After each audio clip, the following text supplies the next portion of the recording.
देश आज़ादी की 80वीं साल की तरफ बढ़ रहा है। हमें आज़ाद हुए 80 साल हो गए हैं। मेरे साथ में है हवा महल माफ कीजिएगा, सिविल लाइंस विधायक गोपाल शर्मा।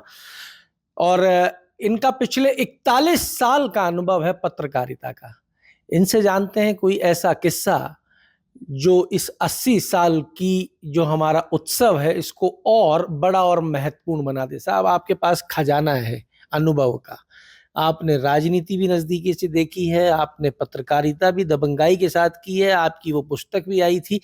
हम जानना चाहते हैं आजादी से जुड़ा हुआ, इस जयपुर शहर से जुड़ा हुआ कोई एक ऐसा किस्सा जो इस आजादी के उत्सव में चार चांद लगा दे, लोगों को आभास करा दे कि जिस आजादी को आज हम आनंद ले रहे हैं जिसका, वो यूं ही नहीं मिल गई।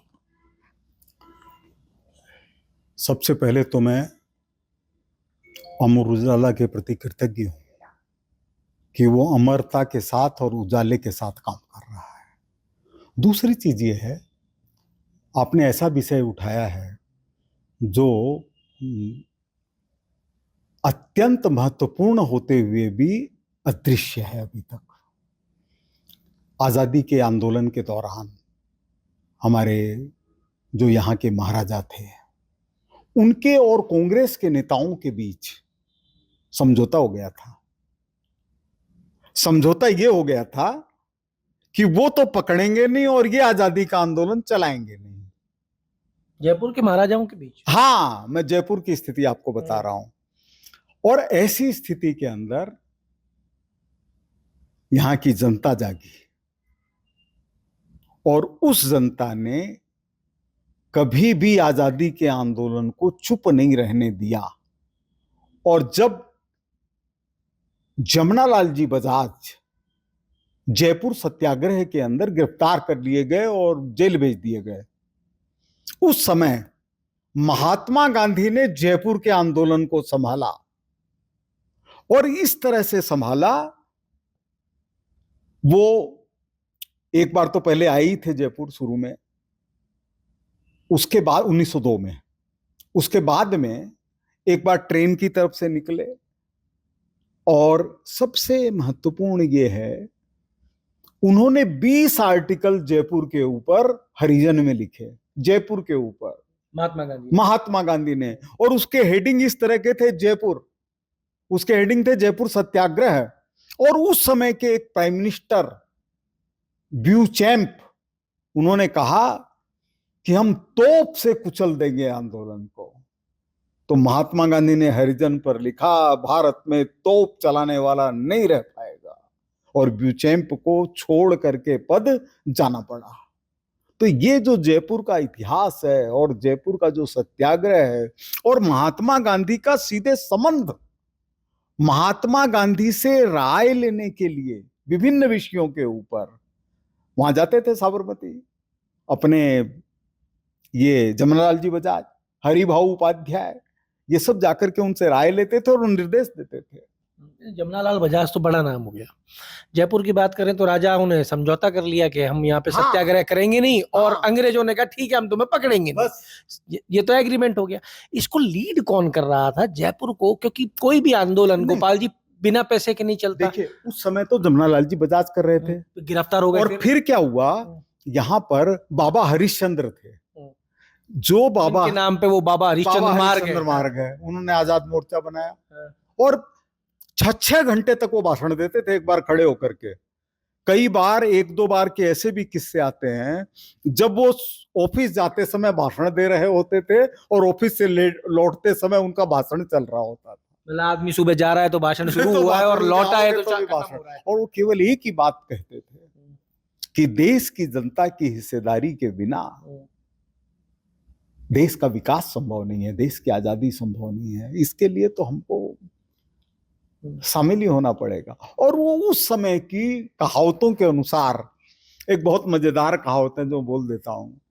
उन्होंने कहा है कि किसी भी चीज के लिए भगवान से तो प्रार्थना कर सकते हैं, लेकिन प्रयत्न तो आपको ही करना पड़ेगा।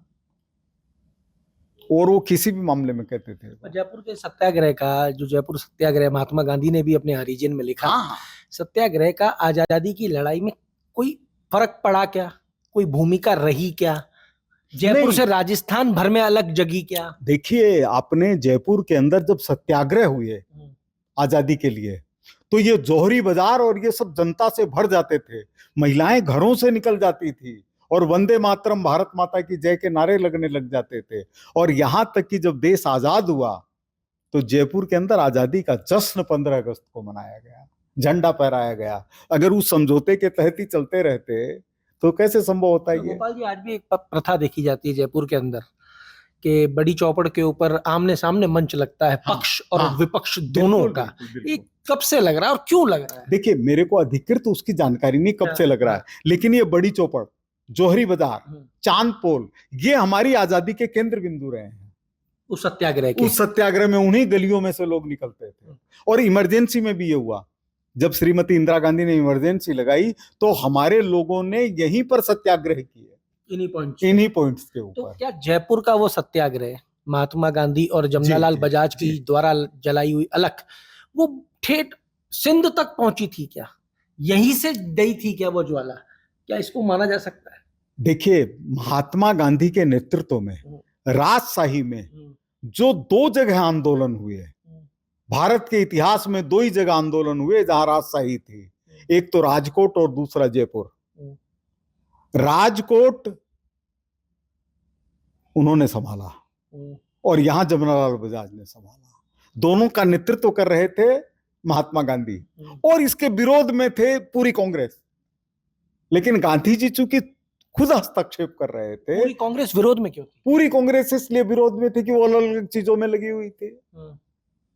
लेकिन जो गांधी जी का विचार था वो ये था कि नहीं, आजादी सब जगह से मिलेगी तभी हमारा काम चलेगा। पर आपने आज जयपुर राजघराने को तो लपेट ही दिया। नहीं, इसमें अपने को ये मानना चाहिए तत्कालीन जो स्थिति थी, जयपुर राजघराने ने बहुत वीरता दिखाई है। मोहम्मद गोरी को रस्सी से बांधने का काम जयपुर के महाराजा पुज्जल ने किया है, पुज्जवन ने। ऐसे और भी मौके आए हैं जबकि जयपुर घराने ने बहुत वीरता का प्रदर्शन किया है। लेकिन एक स्थितियां ये बनी कि जब मुगल शासन के अंदर या ब्रिटिश शासन के अंदर जयपुर घराना खटकने लगा मुगलों के, क्योंकि छत्रपति शिवाजी को मदद करके आजाद करवाने वाले जयपुर के महाराजा थे। इसलिए अकबर नाराज हुआ जयपुर के महाराजा से, मान सिंह से। वो अलग किस्सा है कि मान सिंह सामने लड़े। उन्होंने कहा कि जब आपने वहां पर पहुंच गए थे तो महाराणा प्रताप को जाने क्यों दिया? चलिए, महाराणा प्रताप चले गए तो आपने लूटा क्यों नहीं? और ये मैं जो कह रहा हूं ना, ये तत्कालीन दस्तावेजों के आधार पर कह रहा हूं, सुनी सुनाई बात के आधार पर नहीं। 1 महीने तक बात नहीं की अकबर ने मान सिंह जी से। तो यह जो हमारे यहाँ का इतिहास है वो परिस्थिति के अनुसार है। कोई व्यक्ति होता है जो कह देता है कि मैं चलूंगा और मुकाबला करूंगा चाहे मुझे बलिदान ही क्यों नहीं देना पड़े, और चल पड़ता है। एक आदमी होता है वो सोचता है कि पेड़ के पीछे छिप करके गोली चला दूंगा। तो यही सब, एक तरफ पेड़ के पीछे छिपना और एक तरफ सीने को आगे कर देना, दोनों के अपने महत्व हैं। साहब, एक आखिरी सवाल पे खत्म करेंगे क्योंकि आपने बात छेड़ी है महात्मा गांधी की। मेरा आखिरी सवाल ये है कि क्या 80 साल बाद ये वो महात्मा गांधी वाला भारत है क्या? देखिए, ये भगत सिंह ने भी कहा था। जब जयदेव कपूर से भगत सिंह बिछड़ने लग गए और उनको फांसी होने वाली थी भगत सिंह को, तब उन्होंने, जयदेव कपूर ने पूछा, जो जयदेव कपूर ने मेरे को बताया, बोले भगत सिंह जी ने रात को कहा, आधी रात को, जब इन्होंने पूछा जयदेव कपूर ने कि आप कैसे भारत की कल्पना कर रहे हैं, तो उन्होंने कहा कि देश आजाद तो होगा, इसको तो कोई रोक नहीं सकता, लेकिन मुझे डर इस बात का है कि आजाद भारत के अंदर सर तेज बहादुर सप्रू जैसे लोगों का राज नहीं हो जाए जो देश की आजादी के महत्व को कम कर दें। और उस स्थिति को बदलने का काम नरेंद्र मोदी जी ने किया है। जो भगत सिंह का सपना था, जो परम पूजनीय डॉक्टर हेडगेवार जी का सपना था, जो वीर सावरकर जी का सपना था, जो महात्मा गांधी का सपना था, जो तिलक जी का सपना था, जो पुरुषोत्तम दास टंडन का सपना था, जो कांग्रेस के अध्यक्ष रहे। आज 2026 का भारत, हाँ, महात्मा गांधी वाला भारत है क्या? 2026 के भारत में कोई तिरंगे की तरफ आंख उठा के नहीं देख सकता। कन्याकुमारी से कश्मीर तक और राजस्थान से लेकर के नेपाल की सीमा तक। सर भ्रष्टाचार वो अलग विषय है, इतना गहरा छाया हुआ है, उसको भी दूर करेंगे। केंद्रीय मंत्रिमंडल के ऊपर कोई भी क्या एक भी आरोप लोकसभा में लगा पाया है? राजस्थान विधानसभा के अंदर इस सरकार के ऊपर 2.5 साल में कोई आरोप लगा पाया है? वो तो उन लोगों की आदत है, बोलते रहो बोलते रहो बोलते रहो। देखिए साहब, वो 15 अगस्त का मौका है और देश आजादी की खुशियां मना रहा है, और आज एक बड़ी चीज यहाँ पे हमारे साथ में हमारे आदरणीय भारत माता लीजिए, ये भी दर्शन आपको विधायक जी करा रहे हैं, कर लीजिए। और ये हमारे विधायक और 41 साल के अनुभव वाले हमारे पत्रकार साथी भी हैं। इन्होंने आज एक बड़ी चीज बता दी है, और वो बड़ी चीज है कि कैसे महात्मा गांधी ने जयपुर सत्याग्रह को आगे बढ़ाया था, नेतृत्व किया, और कैसे जयपुर से जली वो अलख आज के उस पाकिस्तान और सिंध तक भी गई थी, और देश ने आजादी का जश्न मनाया। तो भूलिएगा मत, 80 साल जरूर हुए हैं, लेकिन यहां कुर्बानियां बहुत लगी हैं। जब ये आजादी मिली है, इसकी कीमत समझिए और इसका आनंद लीजिए। आपके राज्य की खबरें, आपके शहर की खबरें सबसे पहले जानने के लिए देखते रहें अमर उजाला। चैनल को सब्सक्राइब जरूर कर लें और पाएं हर अपडेट।